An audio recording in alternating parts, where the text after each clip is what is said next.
Assalamualaikum, salam sejahtera untuk kita semua. Perkenalkan, nama saya Andre Gunawan Siregar dengan NIM D1B 018074. Pada kesempatan ini saya akan mencoba menjelaskan tentang aliran filsafat. Yang pertama, aliran filsafat esensialisme. Secara etimologi, esensial artinya inti atau pokok sesuatu, dan isme itu paham atau aliran. Tetapi secara istilah, esensialisme itu merupakan aliran yang menginginkan manusia kembali kepada kebudayaan yang lama, yaitu kebudayaan seperti pada zaman Renaissance, di mana pada zaman ini berkembang dengan megahnya usaha-usaha untuk menghidupkan kembali ilmu pengetahuan dan kesenian serta kebudayaan purbakala. Nah, pada esensialisme ini ciri-cirinya ada 4. Yang pertama itu minat yang kuat dan tahan lama yang sering tumbuh dari upaya-upaya belajar awal yang memikat perhatian, bukan dorongan dari siswa, dimana di sini yang lebih dominan itu faktor eksternal dibanding internal dari siswa. Yang kedua itu pengawasan atau pembimbingan dari orang dewasa saat masih balita, sehingga di sini peran orang tua sangat ditonjolkan. Yang ketiga, adanya cara belajar yang disiplin, dimana ini di sini menegakkan kedisiplinan. Yang keempat itu menawarkan teori yang kokoh dan kuat tentang pendidikan. Kelebihan dari esensialisme itu materi yang disampaikan secara logis, sistematis dan berkesinambungan karena menggunakan sistem subject matter atau langsung ke bidang studinya. Kemudian dia menerima kehidupan yang dinamis, di mana esensialisme ini berpendapat bahwa perubahan merupakan suatu kenyataan yang tidak dapat diubah dalam kehidupan sosial. Tetapi esensialisme ini memiliki beberapa kekurangan. Yang pertama itu sekolah tidak bisa memberikan kebijakan-kebijakan karena di sini sekolah hanya sebagai tempat saja untuk belajar. Yang kedua, pemikir esensialisme pada umumnya tidak memiliki kesatuan garis karena memahami beberapa aliran filsafat. Yang ketiga itu peran guru di sini sangat dominan karena guru harus menjadi pedoman. Aliran filsafat yang kedua ialah aliran filsafat perennialisme, yang artinya abadi dan tiada akhir. Aliran perennialisme ini ialah pengetahuan yang ada dan selalu ada atau bersifat universal, sehingga mereka mempercayai adanya nilai-nilai atau norma-norma yang bersifat abadi.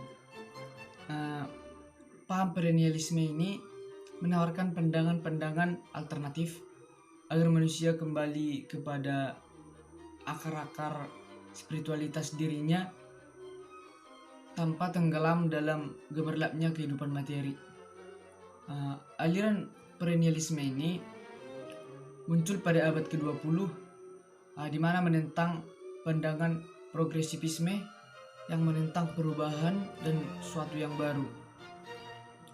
Solusi yang ditawarkan pada aliran perennialisme ini ialah jalan mundur ke belakang dengan menggunakan kembali nilai-nilai atau prinsip umum yang telah menjadi pandangan hidup yang kokoh pada zaman kuno dan pertengahan.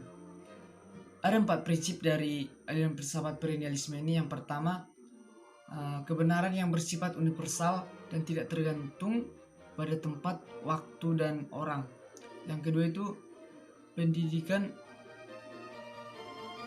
yang baik mencari pemahaman atas kebenaran. Yang ketiga, kebenaran dapat ditemukan pada karya-karya agung. Dan keempat itu pendidikan ini mengembangkan nalar atas tokoh-tokoh perennialisme terhadap pendidikan. Yang ketiga itu ada aliran filsafat progresivisme, di mana dalam KBBI progresif itu artinya bergerak maju. Jadi progresivisme ini dimaknai gerakan menuju kemajuan. Dalam progresivisme, pendidikan harus mampu membangun perubahan pada peserta didik menjadi pribadi yang tangguh, serta dapat menyesuaikan diri dalam bersosial. Oleh karena itu, aliran progresivisme memusatkan pendidikan pada anak, bukan pada guru atau bidang yang lain.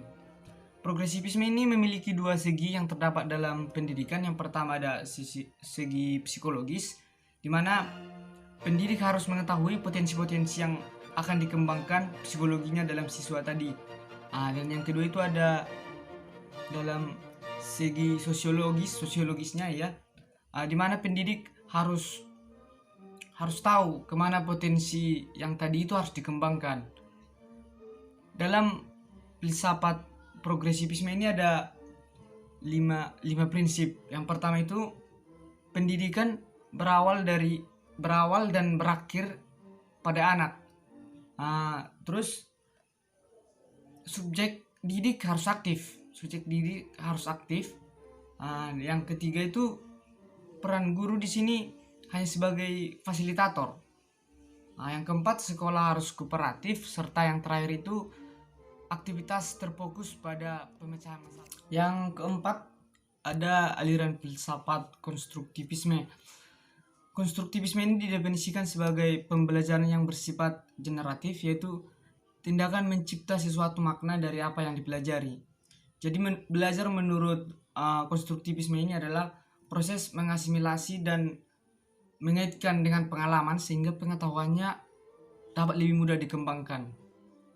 Pada konstruktivisme ini bertujuan yang pertama untuk menumbuhkan motivasi siswa bahwa belajar merupakan tanggung jawab sendiri, serta yang kedua mengembangkan siswa untuk mandiri.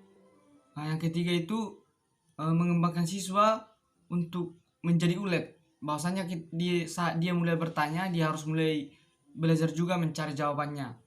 Ciri-ciri dari konstruktivisme ini, yang pertama, pengetahuan dibangun berdasarkan pengalaman tentunya. Dan yang kedua, belajar merupakan penafsiran personal tentang dunia.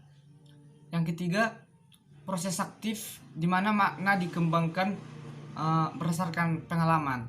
Dan yang terakhir itu pengetahuan tumbuh karena adanya perundingan atau negosiasi. Prinsip dalam konstruktivisme ini juga ada 4. Yang pertama itu pengetahuan dibangun oleh siswa sendiri.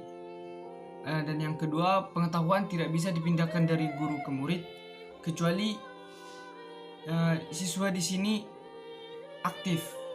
Ya. Yang ketiga, murid aktif mengkonstruksikan secara terus-menerus. Dan yang terakhir itu guru hanya sekedar menyediakan saran dan situasi. Kelebihan dari konstruktivisme ini, yang pertama itu berpikir, karena dengan belajar dari pengalaman dia akan lebih mudah berpikir karena lebih mudah dicerna. Yang kedua itu paham, di mana di sini siswa akan lebih paham soalnya dia sudah mengalaminya dari sebelumnya, itu pengalamannya tadi. Yang ketiga itu dia pastinya lebih ingat karena dia sudah mengalaminya. Dan yang terakhir tentunya ini akan lebih menyenangkan soalnya dia mulai mengkaji lagi pengalaman-pengalaman yang sudah dia alami. Ya, sekian pemahaman saya yang boleh saya sampaikan mengenai aliran filsafat ini. Jika ada kekurangan mohon dimaklumi karena dalam proses pembelajaran juga, dan untuk lebih pahamnya nanti kita bahas tuntas di diskusi bersama. Akhir kata saya ucapkan terima kasih.